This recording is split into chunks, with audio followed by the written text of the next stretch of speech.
میں پنجاب اور بلوچستان کے لوگوں سے یہ گزارش کرنا چاہتا ہوں کہ خان صاحب کے ہدایات کے تحت کے پی میں الحمدللہ کنونشن اب شروع ہو چکے ہیں اور خود ہو رہے ہیں، لوگ اٹھ چکے ہیں۔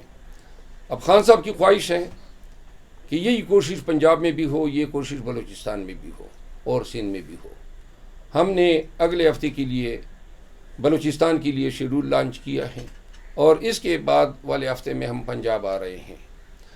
ہمیں کوئی نیکی کی امید اور توقع نہیں ہے کہ ہمارے ساتھ کوئی اچھا سلوک ہوگا، ہمارے ساتھ کے پی میں بھی اچھا سلوک نہیں ہوا، لیکن ہمیں یہ توقع ضرور ہے کہ شیڈول آ چکا ہوگا اور دیگر پارٹیاں بھی شاید الیکشن کیمپین کے سلسلے میں نکل جائیں، کیونکہ ابھی تک تو فیلڈ پہ ہم ہی نکلے ہوئے ہیں، وہ سب جو ہیں الیکشن سے بھاگ رہے ہیں، کوشش ہے کہ تاخیر کا شکار ہو جائے۔ لیکن پاکستان تحریک انصاف جو ہیں وہ سمجھتی ہیں کہ ہم نے 8 فروری کو جو الیکشن ہے ان کی تاخیر کے لیے کوئی جواز نہیں ہے۔ جو بھی ان کی تاخیر کا موجب بنے گا اپنے آپ کو آرٹیکل 6 کے لیے ایکسپوز کرے گا، کیونکہ یہ آئین کی پامالی ہے، ایبروگیشن ہے، اور وقت، تاریخ اور قانون ایسے شخص کو یا ایسے کسی بھی منصب پہ بیٹھے ہوئے شخص کو معاف نہیں کرے گا۔ خان صاحب میں ذرا ختم کر دوں نا۔ کے پی میں ہمارے کنونشن جو ہے جمعہ کو ہم نوشہرہ جا رہے ہیں، ہفتے کو ہم باجوڑ جا رہے ہیں اور اتوار کو ہم انشاءاللہ ایک سرپرائز آپ کو دے رہے ہیں۔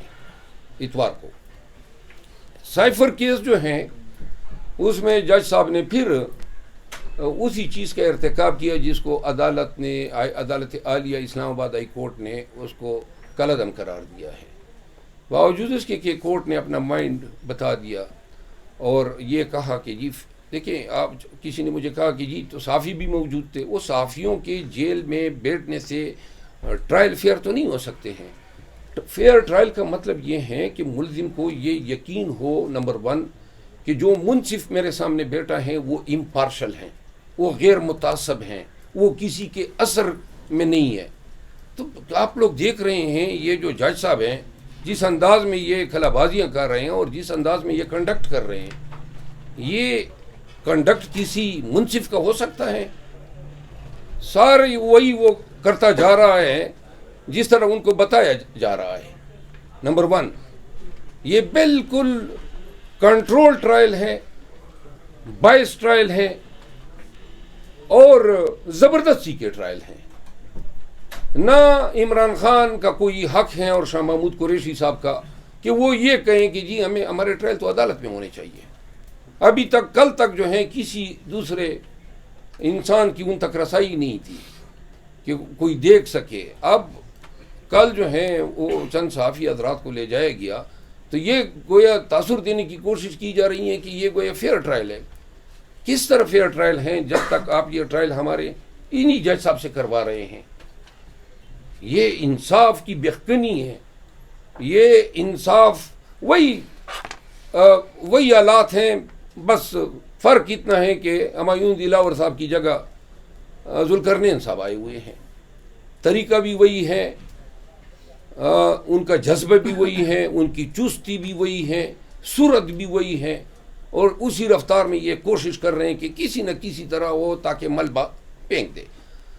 توشہ خانہ میں خان کی سزا ہوتی ہے، ہم اپیل میں جاتے ہیں، ہماری اپیل کی سنوائی نہیں ہوتی ہے، میاں نواز شریف صاحب جناب اچانک پیراشوٹ پہ آ جاتے ہیں، ان کی اپیل ریکور بھی ہو جاتی ہے، لگ بھی جاتی ہے اور بری بھی ہو جاتے ہیں۔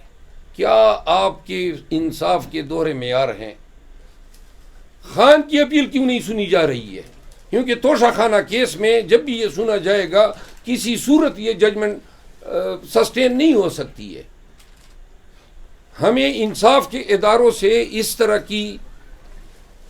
طرح کی دو طرفہ اور دو معیاری جو پالیسی ہیں اس کی کوئی توقع نہیں ہے۔ اس سے انصاف بے توقیر ہو رہا ہے، عدالتیں بے توقیر ہو رہی ہے۔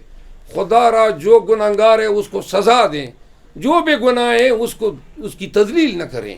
انصاف کہتا ہے کہ جسٹس ڈیلیڈ جسٹس ڈینائیڈ۔ خان کی توشہ خانہ کی اپیل سنی گئی ہوتی تو خان جو ہے وہ چیئرمین کے منصب پہ آج رہتا۔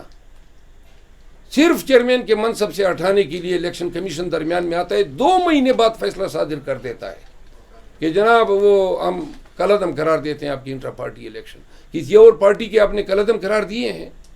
یہ سارے مل کے ہمیں سکویز کر رہے ہیں. سب ادارے یہ جو ہیں سیاسی مقاصد کے تحت آج کل استعمال ہو رہے ہیں.